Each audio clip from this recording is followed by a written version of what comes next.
Test 3. You will hear a number of different recordings, and you will have to answer questions on what you hear. There will be time for you to read the instructions and questions, and you will have a chance to check your work. All the recordings will be played once only. The test is in 4 sections. At the end of the test, you will be given 10 minutes to transfer your answers to an answer sheet. Now turn to Section 1. Section 1. You will hear an estate agent talking to a customer who wants to rent a house. First, you have some time to look at questions 1 to 8.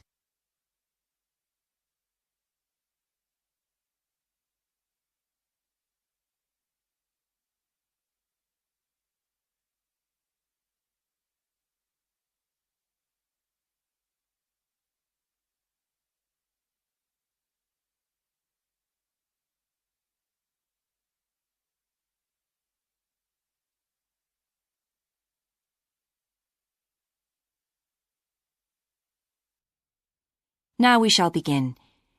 You should answer the questions as you listen, because you will not hear the recording a second time. Listen carefully and answer questions 1 to 8. Good morning. How can I help you? Hello. I'm interested in renting a house somewhere in the town. Right. Could I have your name, please? Yes, it's Stephen Godfrey. And tell me how many bedrooms you're looking for. Well, we'd need 4 because I'm going to share the house with 3 friends. OK. There are several of that size on our books. They mostly belong to families who are working abroad at the moment. What about the location? It'd be nice to be central. Oh, that might be difficult, as most houses of that size are in the suburbs. Still, there are a few. What's your upper limit for the rent? We'd like something around £500 a month, but we could go up to £600 if we have to. But we can't go beyond that. Do you know how long you want to rent the house for? The minimum let is 6 months, as you probably realise. We're at college here for 2 years, and we don't want to have to move during that time if we can avoid it. Right. And how soon do you want to move in? All our lets start on the 1st of the month. Well, as soon as possible, really, so that means September 1st. OK, let me have a look at what we've got.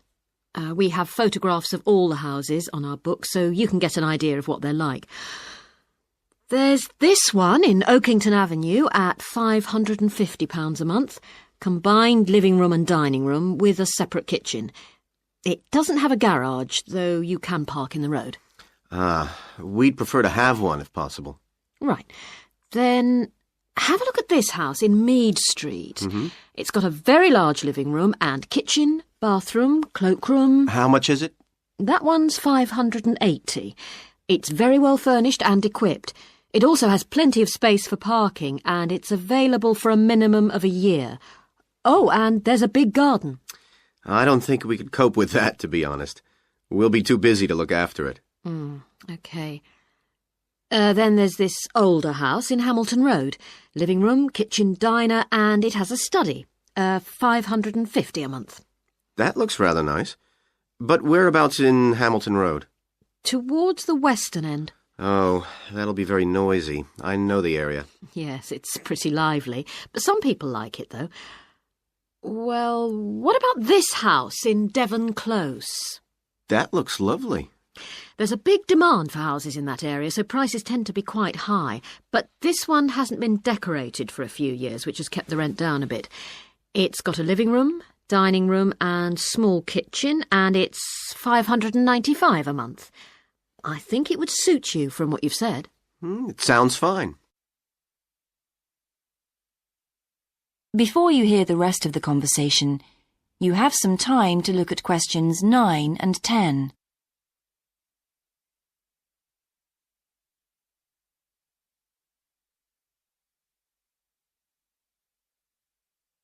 Now listen and answer questions 9 and 10. Why's that part of town so popular? Well, there's a big scheme to improve the district, and it'll soon have the best facilities for miles around. What sort of thing? There's a big sports centre under construction, which will be very impressive when it's finished. In fact, the swimming pool's already opened, ahead of schedule, and it's attracting a lot of people. What about cinemas? Are there any in the area? The only one closed down last year, and it's now in the process of being converted into a film museum. The local people are trying to get a new cinema added to the scheme. I think I heard something about a plan to replace the existing concert hall with a larger one. Ah, that's due to start next year. Well, it sounds an interesting area to live in. Could I go and see the house, please? Yes, of course. That is the end of section 1. You now have half a minute to check your answers.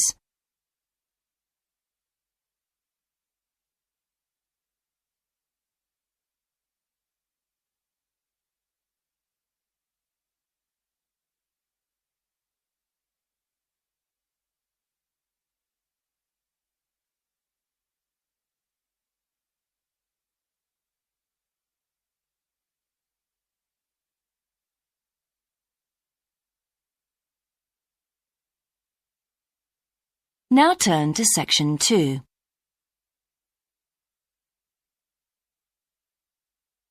Section 2. You will hear a man talking on the radio about a national arts centre. First, you have some time to look at questions 11 to 16.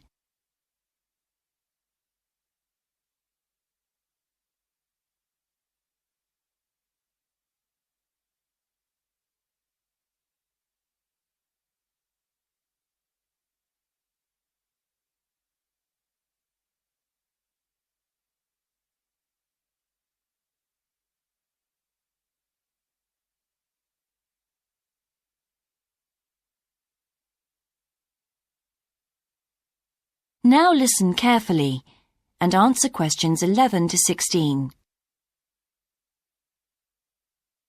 Hello, and welcome to Focus on the Arts. I'm your host, Dave Green, and this is your very own local radio programme. Every Friday evening, we put the spotlight on different arts and culture facilities and look at the shows and events that are on offer in the coming week. And today, the focus is on the National Arts Centre. Now, if you don't already know it yourself, I'm sure you've all heard of it. It's famous throughout the world as one of the major venues for classical music. But did you know that it's actually much more than just a place to hear concerts? The centre itself is a huge complex that caters for a great range of arts. Under a single roof it houses concert rooms, theatres, cinemas, art galleries and a wonderful public library, as well as service facilities including 3 restaurants and a bookshop. So, at any one time, the choice of entertainment there is simply enormous. So, how did they manage to build such a big arts complex right in the heart of the city? Well, the area was completely destroyed by bombs during the war in 1940. So the opportunity was taken to create a cultural centre that would be what they called the city's gift to the nation. Of course, it took a while for such a big project to get started, but it was planned in the 60s, built in the 70s, and eventually opened to the public in 1983. Ever since then, it has proved to be a great success. It's not privately owned, like many arts centres, but is still in public hands. It's run by the City Council.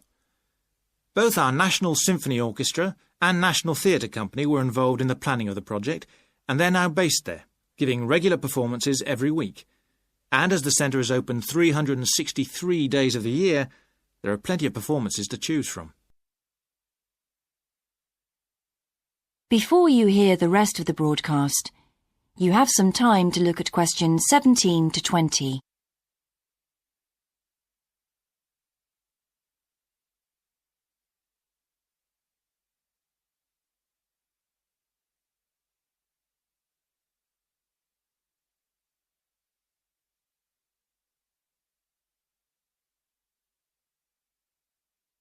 Now listen and answer questions 17 to 20.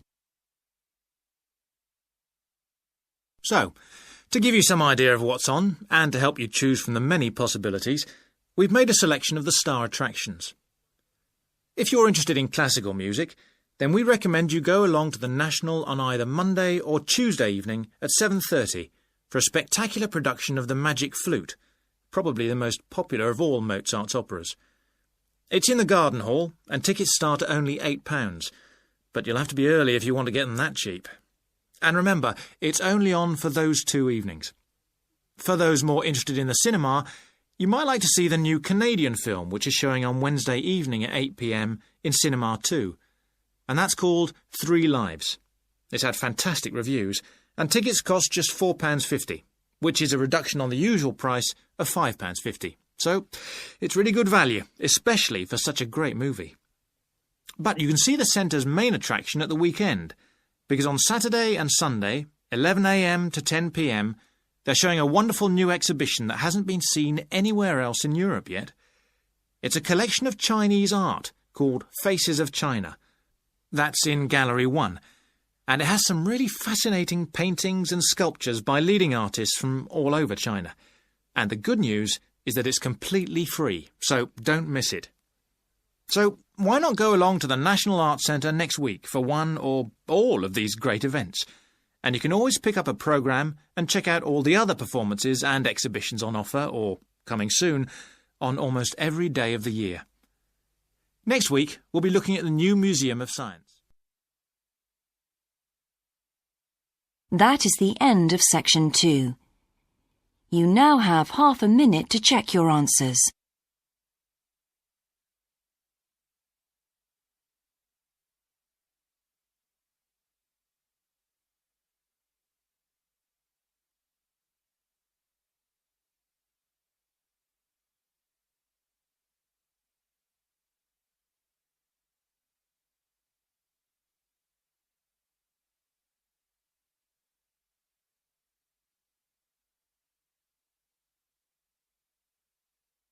Now turn to Section 3.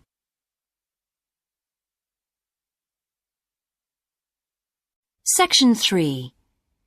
You will hear a university tutor and a new student called Paul discussing Paul's work experience and Latin American Studies course. First, you have some time to look at questions 21 to 26.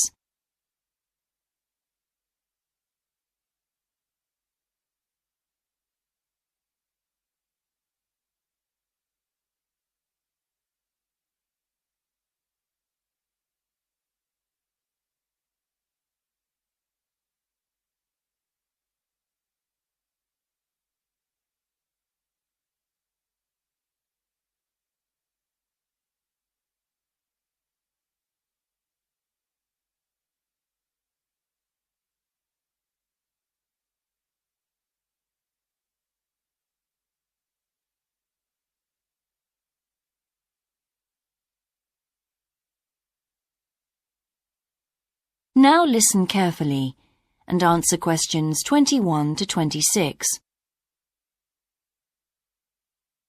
I've been reading your personal statement, Paul. First, let's talk about your work experience in South America. What took you there? Was it to gain more fluency in Spanish?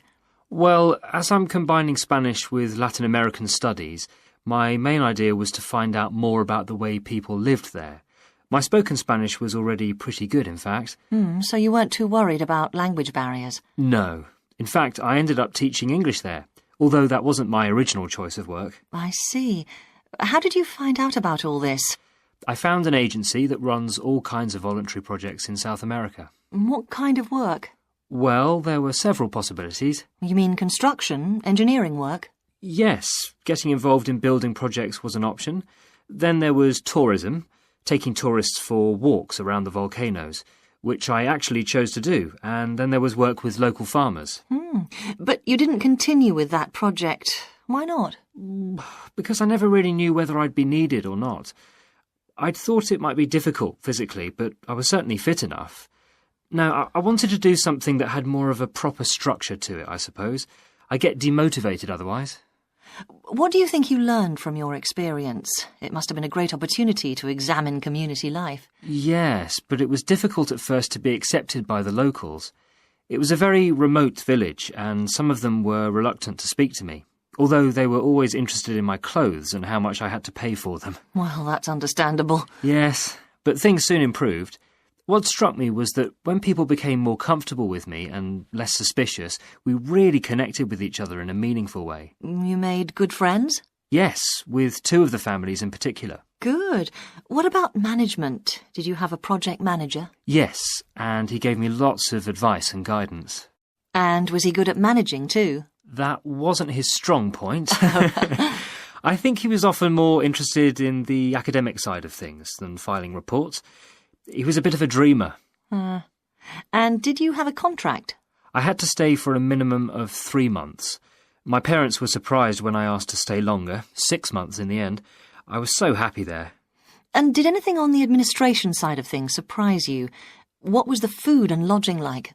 Simple, but there was plenty to eat, and I only paid $7 a day for that, which was amazing, really. And they gave me all the equipment I needed, even a laptop. You didn't expect that then? No. Well, I'll look forward to hearing more. Before you hear the rest of the discussion, you have some time to look at questions 27 to 30.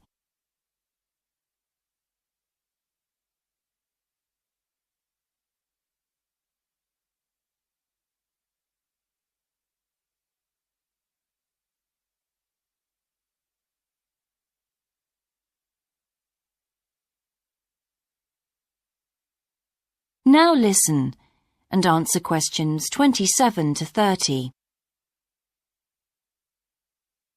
But now let's look at these modules. You'll need to start thinking about which ones you'll definitely want to study. The first one here is Gender Studies in Latin America. It looks at how gender analysis is reconfiguring civil society in Latin America. Women are increasingly occupying positions in government and in other elected leadership positions in Latin America. I think you'd find it interesting. If it was to do with people in the villages rather than those in the public sphere, I would. OK. What about second language acquisition? Do you think I'd find that useful? Well, you've had some practical experience in the field. I think it would be. I hadn't thought about that. I'll put that down as a definite then. OK. What about Indigenous women's lives? That sounds appropriate. I thought so too, but I looked at last year's exam questions and that changed my mind. Don't judge the value of the course on that. Maybe talk to some other students first, and we can talk about it again later. OK. Yes, and lastly, will you sign up for Portuguese lessons? My Spanish is good, so would I find that module easy? Not necessarily. Some people find that Spanish interferes with learning Portuguese, getting the accent right too. It's quite different in a lot of ways. Well, I'd much sooner do something else then. All right. Now, what we need to do is make a... That is the end of section 3. You now have half a minute to check your answers.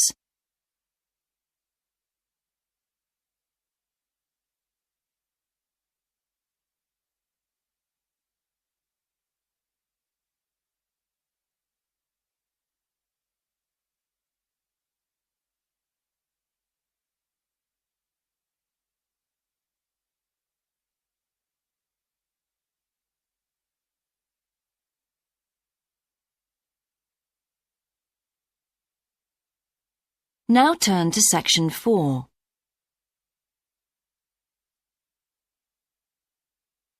Section 4. You will hear a lecture about success in business systems. First, you have some time to look at questions 31 to 40.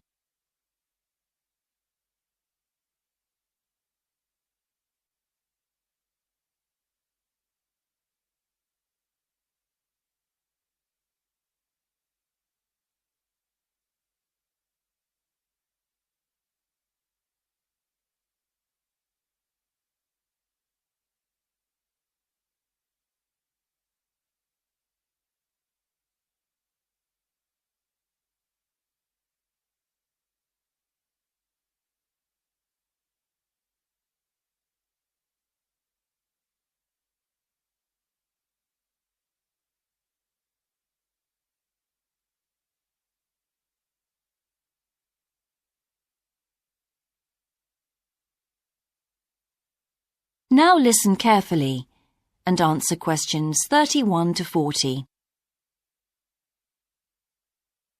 Good morning, everyone. In the last few lectures, I've been dealing with business finance, but now I'm going to move on to business systems. And in today's lecture, I'm going to talk about what can go wrong when businesses try to copy their own best practices. Once a business has successfully introduced a new process, managing a branch bank, say, or selling a new product, the parent organization naturally wants to repeat that success and capture it, if possible, on a bigger scale. The goal, then, is to utilize existing knowledge and not to generate new knowledge. It's a less glamorous activity than pure innovation, but it actually happens more often, as a matter of fact. However, surprisingly, getting things right the second time is not necessarily any simpler than it was the first time. Now, there's been a lot of research into how companies can repeat their previous successes, and it certainly hasn't been confined to the United States. It seems that most large industries are trying to repeat their own successes and manage the knowledge they've acquired. But even so, it has been shown that the overwhelming majority of attempts fail. A host of studies confirm this, covering a wide range of business settings: branch banks, retail stores, real estate agencies, factories, call centers, to name but a few. So why do so few managers get things right the second or third time? Let's consider one reason for failure: placing too much trust in the people who are running the successful operation, the experts, shall we say. Managers who want to apply existing knowledge typically start off by going to an expert, such as the person who designed and is running a successful department store, and picking their brains. Now, this approach can be used if you want to gain a rough understanding of a particular system, or understand smaller, isolated problems. The trouble is, even the expert doesn't fully grasp the whole thing, because when it comes to complex systems, the individual components of the process are interwoven with one another. The expert never has complete access to the necessary information. And the situation's complicated even further by the fact that experts are usually not aware of their own ignorance. The ignorance can take various forms. For instance, a lot of details of the system are invisible to managers. Some may be difficult to describe, learned on the job, and well known by workers, perhaps, but impossible to describe in a way that's helpful. And there are some things that people know or do that they're not even aware of.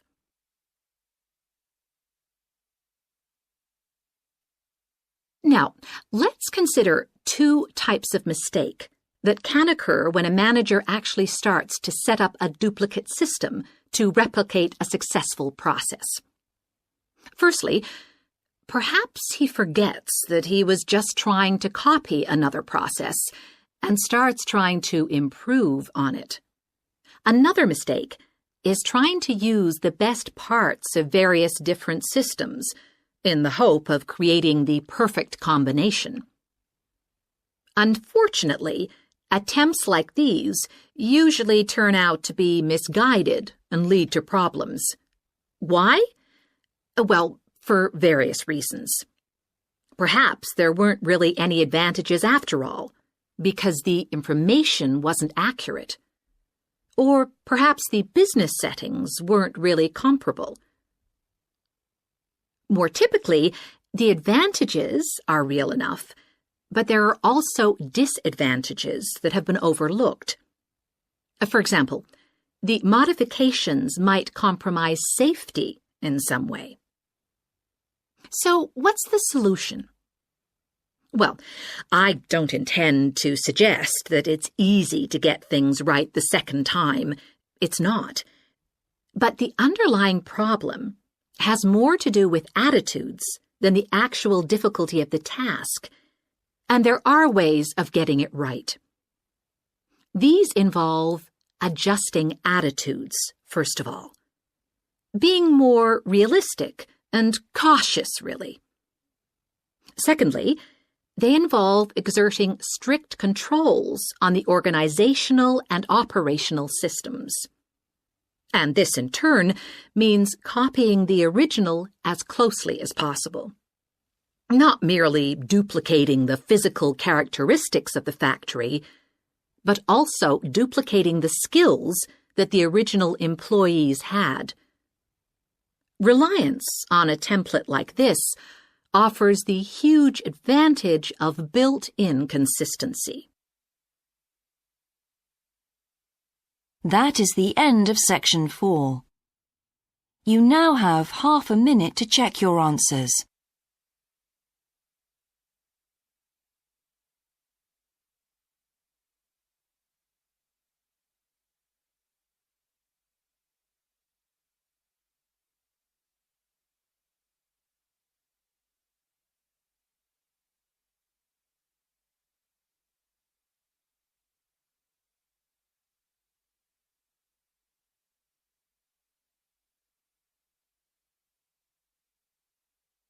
That is the end of the listening test. In the IELTS test, you would now have 10 minutes to transfer your answers to the answer sheet.